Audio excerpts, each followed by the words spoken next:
Hello, ladies and gentlemen, and welcome to this post-Wrestlemania War with Elias show, where we will bring you both NXT Takeover New Orleans and Wrestlemania reactions, starting, of course, with NXT Takeover. Oh, so how did NXT ever get underwater? The show opened up with the ladder match for the inaugural NXT North American Championship or Champion. A brand new championship has been introduced to NXT. Featuring EC3, otherwise known as Ethan Carter III. Making his WWE debut. Killian Dane, otherwise known as Big Damo. Giant Wrestling. Lars Sullivan. Big superstar there. Also debuting, Ricochet. Yes, I believe New Japan Pro Wrestling. The Velveteen Dream, otherwise known as Patrick from Tough Enough a few years ago. Yes. And the Undisputed Era's Adam Cole, who would be pulling double duty. Yes, Adam Cole, baby. Now, where do we start here? Ladder match spells one thing: chaos. Yes, definitely spells chaos with a capital C.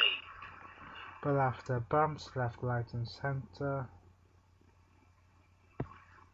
all 6 competitors, I believe that's in total, were on the ladders, being pushed off ladders, hitting each other with ladders, Throwing each other off. putting each other through ladders. The match concluded with Ricochet attempting to achieve the belt, only being pushed off by Adam Cole, causing, of course, Ricochet to fall, and Adam Cole retrieving the title to become the first ever NXT North American Champion. Yes, so congratulations, Adam Cole, baby. Next we had Ember Moon defend the NXT Women's Championship against Shayna Baszler, and of course, in the crowd for this was the woman who would make her debut the following night, Ronda Rousey. Absolutely, so what can we say about this match then? Mainly controlled, I would say, by Shayna Baszler, because it was a short-ish match, but for the women of WWE it's probably a longer match than most of us ever seen before.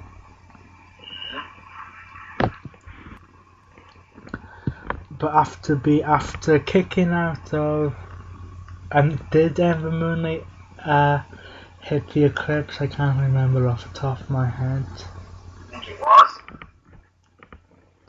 Baszler was able to get the cleaner clutch in and win the match, not by submission, but by technical submission, which means that whilst not officially tapping out, Ember Moon passed out, which gave the referee no choice but to call for a bell and declare Shayna Baszler the victory. However, the future looks bright for Ember Moon, because on the post-Wrestlemania episode of Raw, she made an appearance on the main roster. Yes. It's Nia Jax's tag team partner. Next we had Adam Cole Part 2 in the triple threat match for the NXT Tag Team Championships and the Dusty Rhodes Classic, Yes. when the Undisputed Era would take on the Authors of Pain and the team of the United Kingdom champion Pete Dunne and Roderick Strong. Now, I say Adam Cole had to pull double duty. What he essentially did in this match was, excuse my French, but absolutely fuck all. He was put through the announce table, or one of the announce tables, and basically lied on the outside for the match. Pretty much. The team of Pete Dunne and Roderick Strong appeared to have had the match won.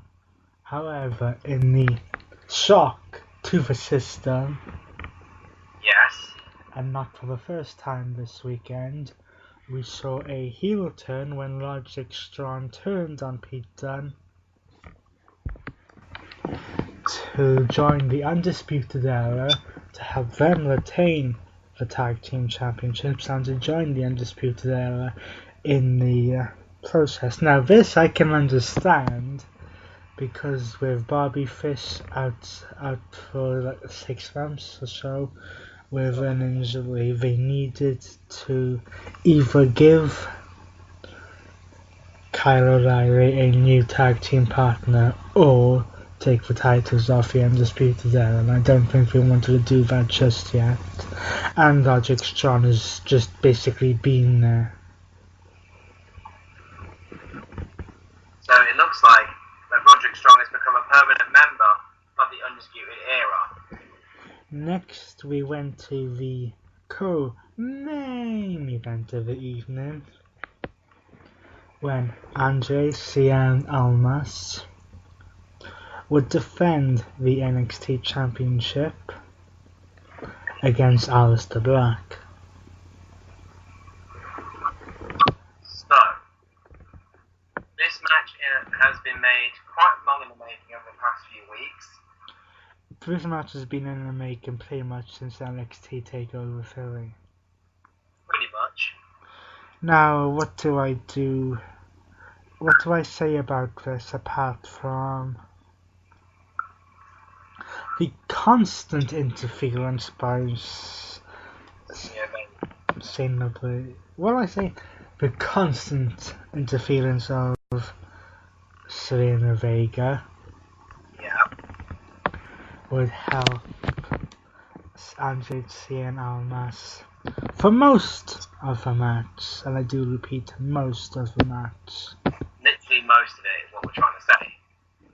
Because she would do things like put Almas's foot on the ropes, even did a Hulk and Lana on Aleister Black to try to get the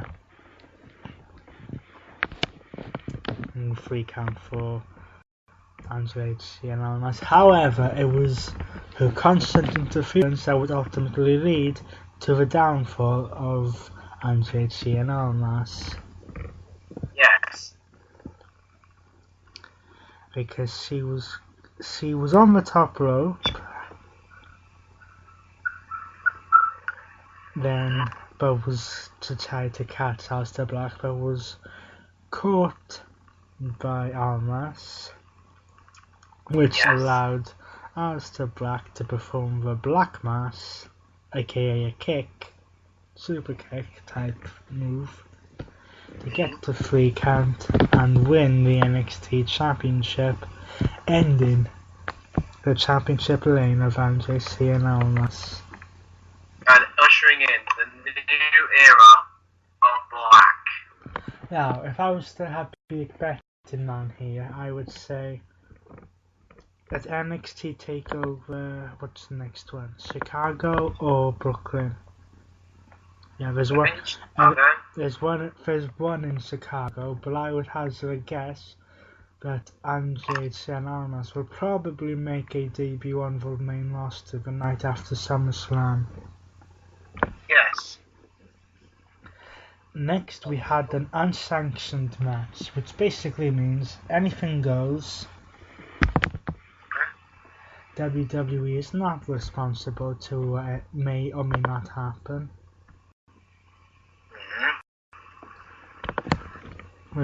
Between former tag team partners Thomas Chapman and Johnny Gargano, with a stipulation that if Gargano won, he would be reinstated to NXT after being fired after losing a NXT Championship match to CNL match.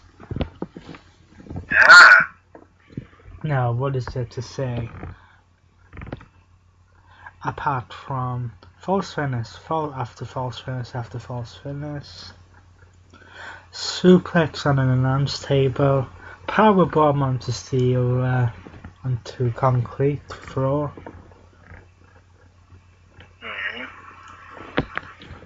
But in the end,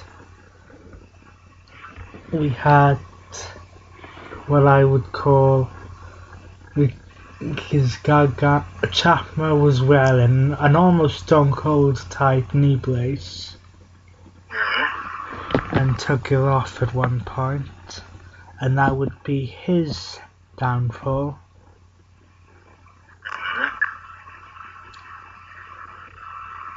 When it almost looked like that neither person could bring themselves to end the match. When Gargano, or should I say Johnny Wrestling, caught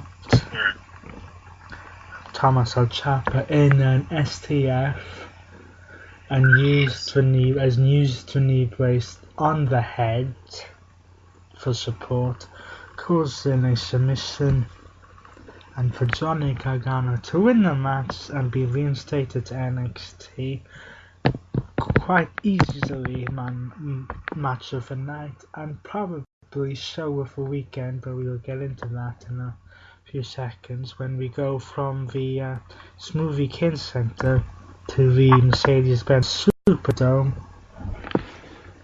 which we all know as Wrestlemania.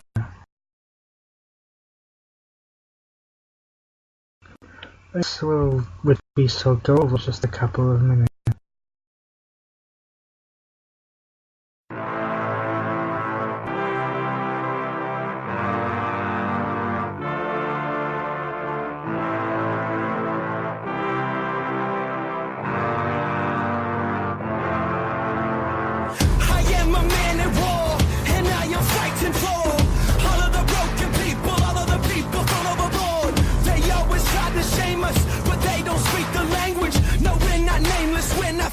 We were born for greatness.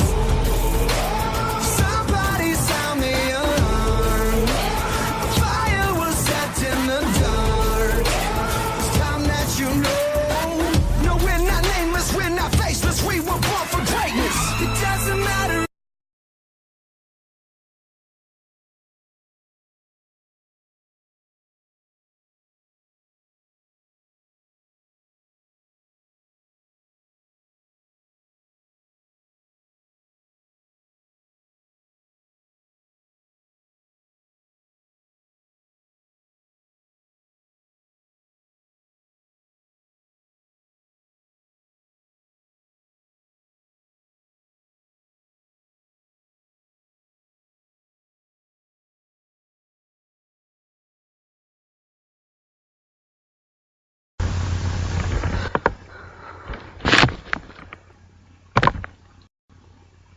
Welcome back, ladies and gentlemen, and now we go from NXT, which was supposed to be the warm-up, to WrestleMania 34.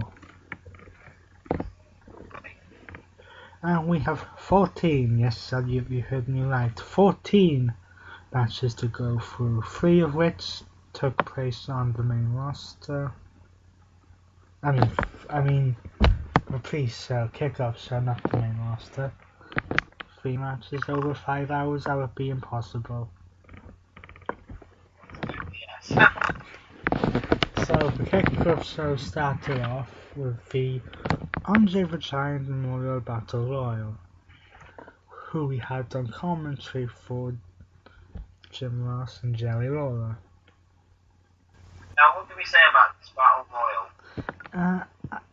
First, I'm not overly a huge fan of battle royals, except of course if it's the Royal Rumble, but we'll get into that a little bit later.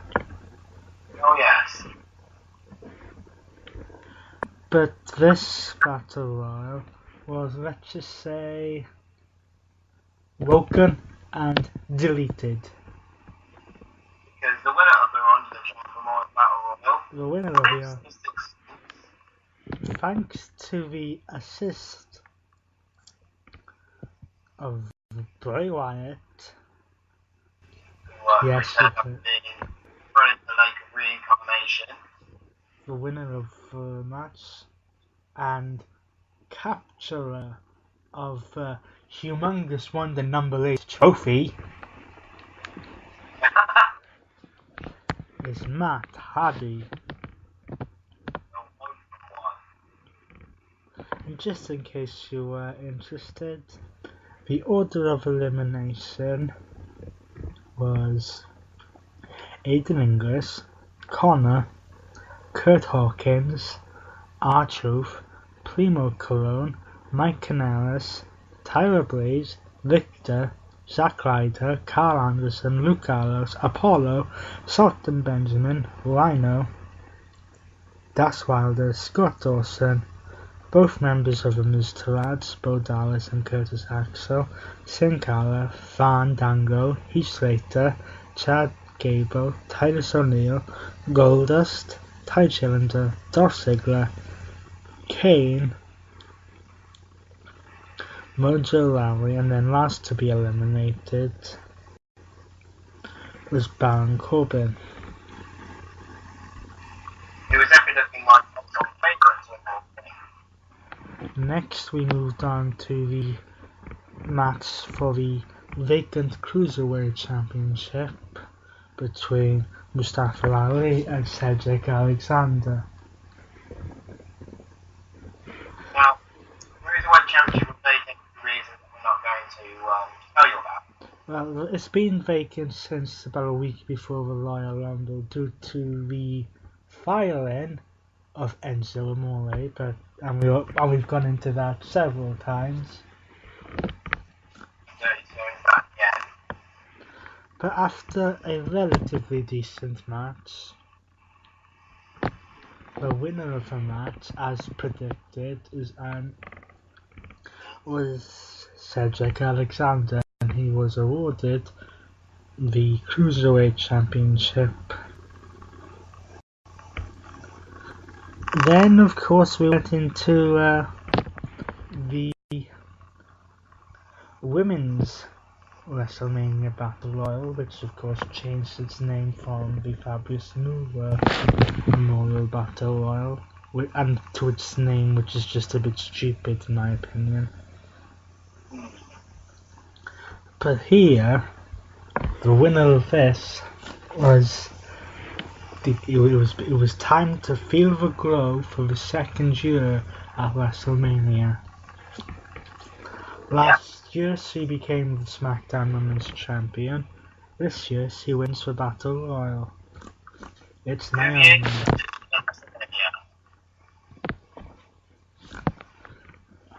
And she last eliminated Bayley, who looked like she'd won after she eliminated Sasha Banks. Yes. And the history knows. The full list of elimination includes Carmella being eliminated first, but that would not hurt her, but I will get into that in a while. Then Dana Brooke was eliminated, followed by Mandy Rose and Sonya Deville. Then NXT's Kairi Sane, then Lana, then Kathy DeVries, then Tanya Sue. Some of these names are from people from NXT. And Tokyo Kai, Becky Lynch, Mickie James, Peyton Royce, Natalia, Liv Morgan, Ruby Riott, Sarah Logan, Sasha Banks, and then just like I said, Bayley was the last to be eliminated. Now, on the main card, we started off with an Intercontinental Championship match between The Miz, Seth Rollins and Finn Balor. Now, starting Wrestlemania with an Intercontinental Championship match appears to be becoming a bit of a habit at the moment. Yes. This was action all over the place. The match ended with I believe it was a coup de grace from Finn Balor onto The Miz. Then Seth Rollins performed a curb stop, which is his return to finisher,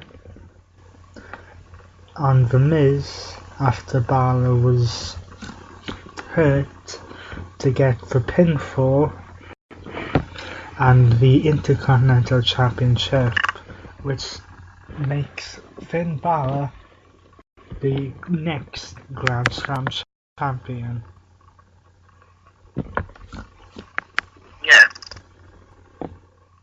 And by the way, it's worth noting during this, especially with what's coming up next, that throughout the kickoff show, and for the first two matches, after receiving no response from his challenge from The Undertaker, John Cena was sitting as a fan.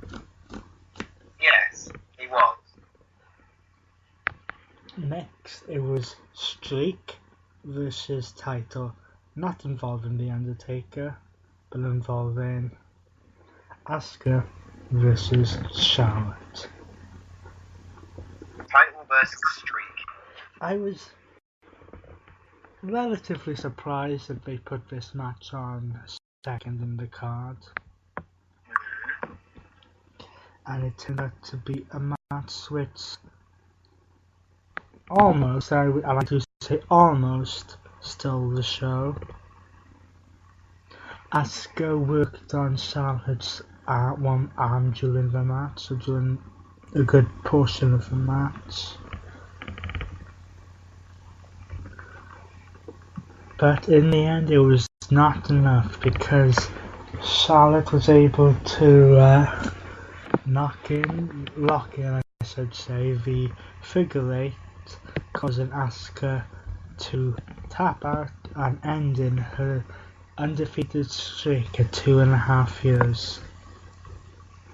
So, you have another streak ended at WrestleMania.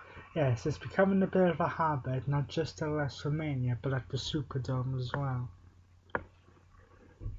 However, the downside is that this would only extend Charlotte's reign as SmackDown Women's Champion for 2 more days.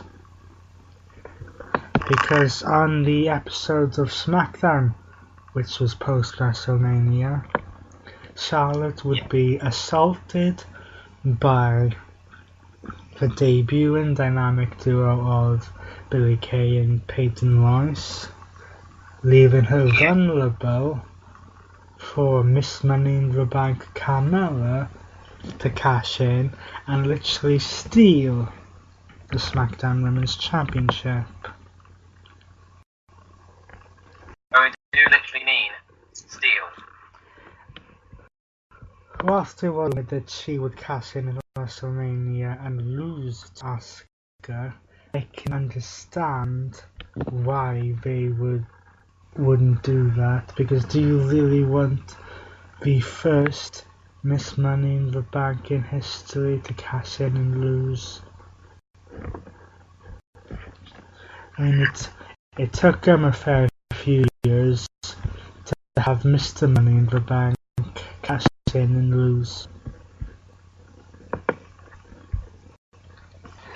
So, we just mentioned that Seth Rollins being a Grand Slam champion by winning the Intercontinental Championship, but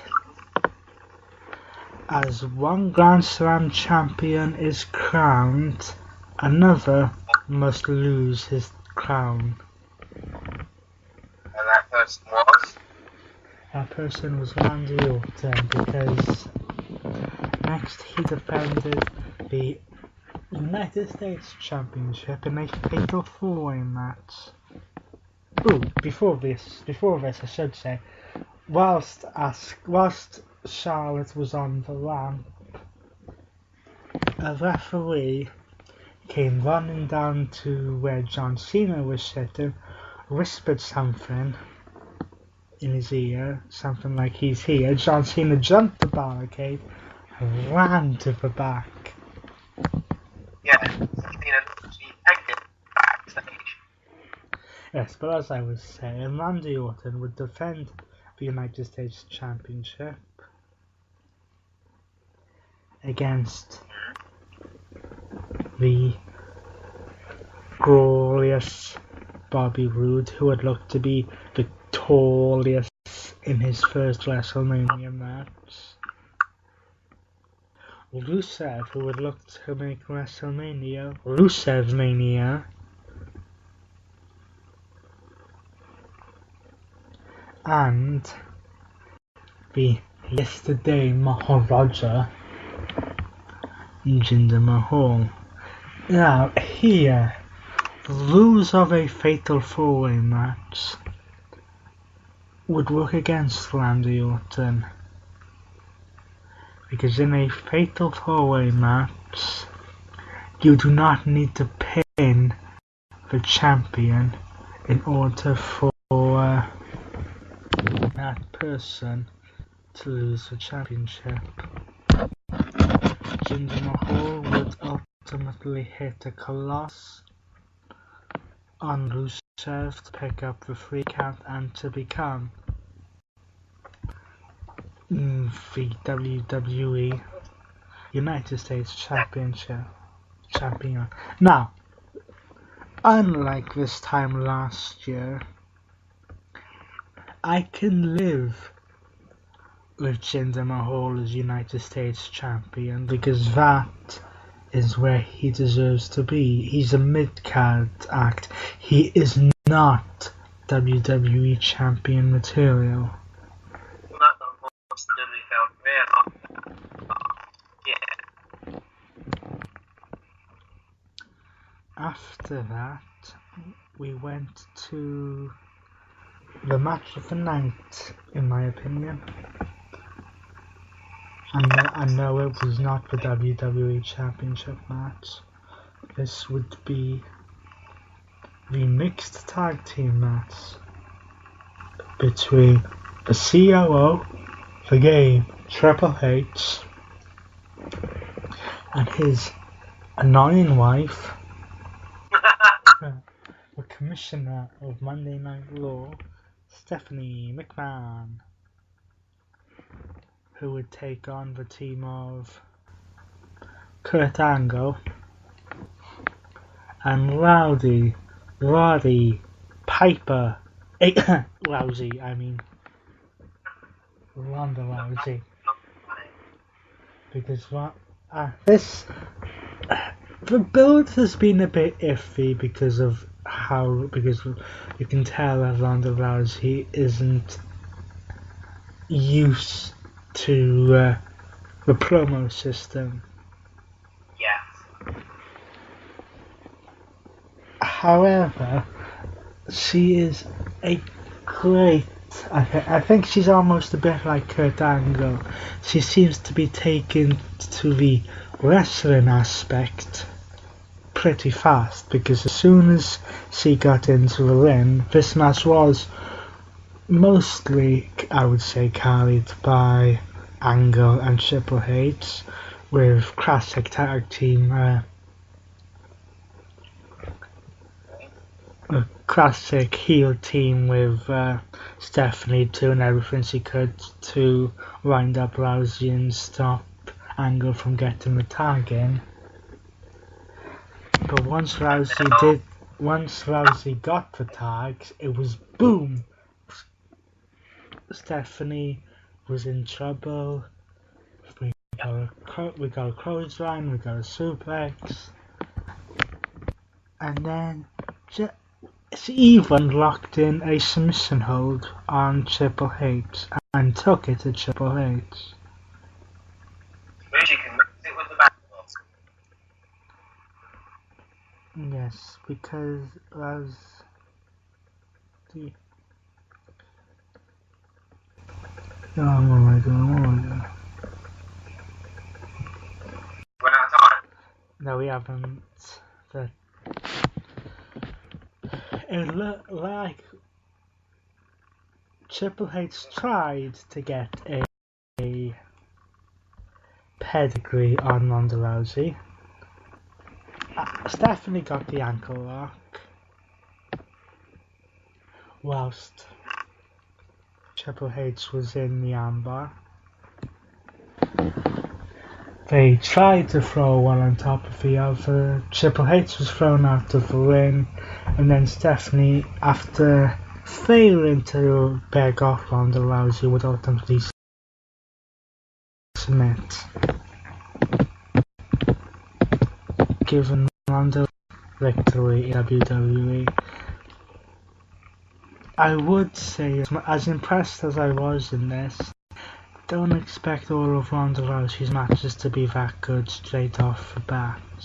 She still has a bit of learning to do, not much, though.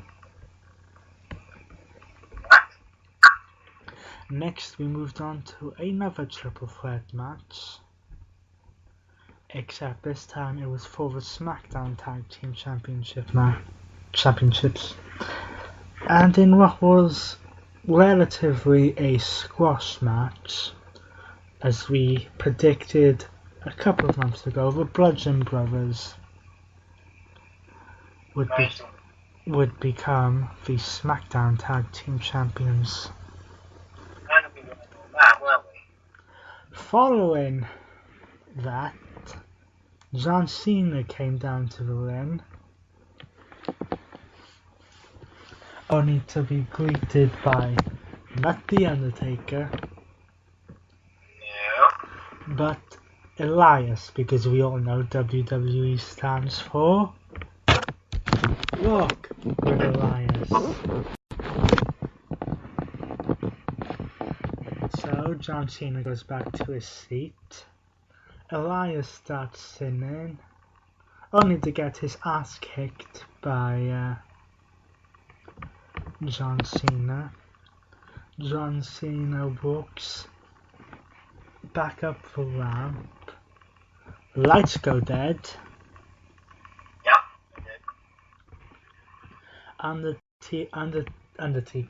Undertaker's hat and jacket appear in the middle of the ring. There's a flash of lightning, then they disappear, and then, at long last, we hear that gone, in which the Undertaker makes a long-awaited return to WWE. And this age, it was shocked. yes, I don't. And after of course his great entrance, I can safely say I have not, in about 17 years of watching wrestling, seen the Undertaker in that quick of a match.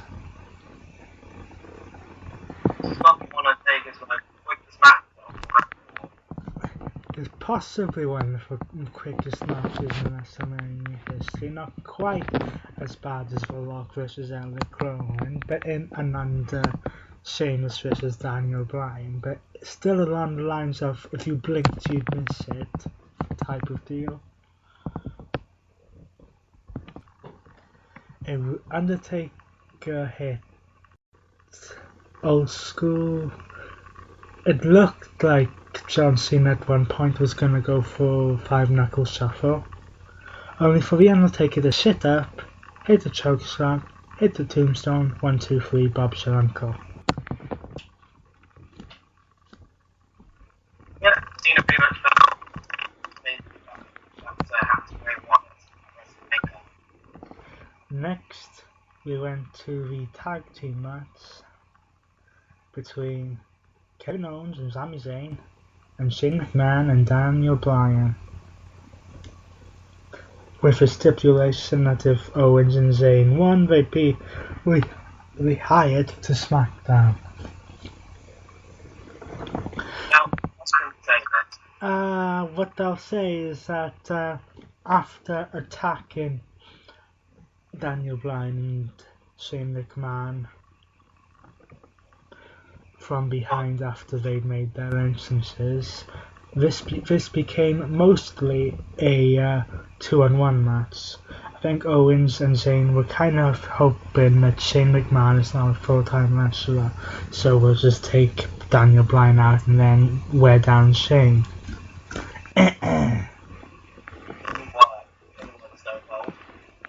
By the time that at the end Daniel Bryan got into the ring, it looked like he hadn't missed a beat.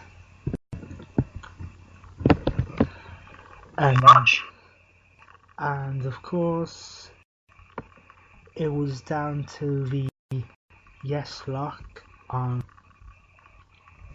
Sami Zayn, which caused him to tap out, which means that we can say goodbye to Sami Zayn and Kevin Owens on SmackDown. And so far, they're not even hired on Raw because of what happened to the next night. Even for Angle, even reference to another everyday not mentioned. In a relatively another squash match which kind of took place, we had Nia Jax take on Alexa Bliss for the Raw Women's Championship. Mickie James was taken out before the match even begun.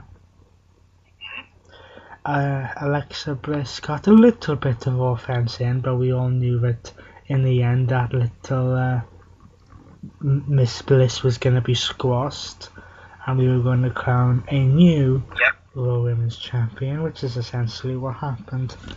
Now, in what we all believed would be match of the night, we had AJ Styles take on the winner of the Royal Rumble, Shinsuke Nakamura. It was a okay match, but it didn't deliver what we were hoping it would deliver. I think what happened after the match shocked more people because AJ Styles hit in it wasn't phenomenal forearm, it was, what's his other move?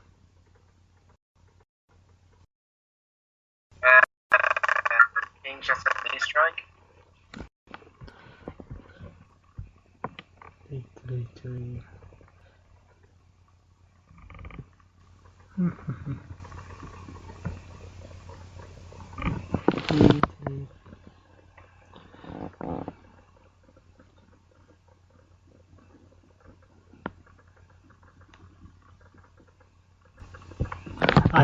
It was they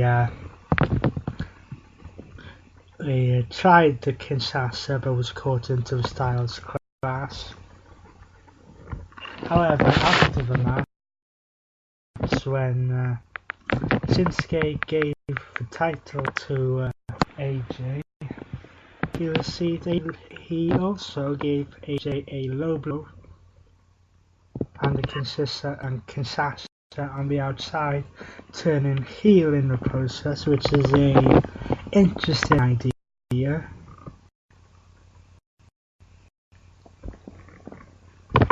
And then where do we go from there?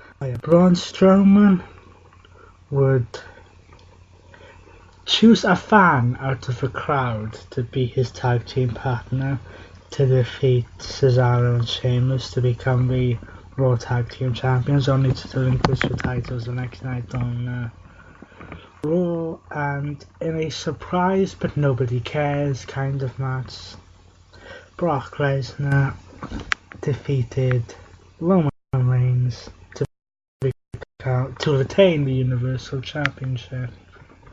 Yes. In a similar style to when he basically crashed John Cena at SummerSlam a few years ago. That might change in a couple of weeks when they go to Saudi Arabia for the greatest Royal Rumble in history. We shall bring you things then, but until then, I've been Reese Rock Jones, and he's been E3.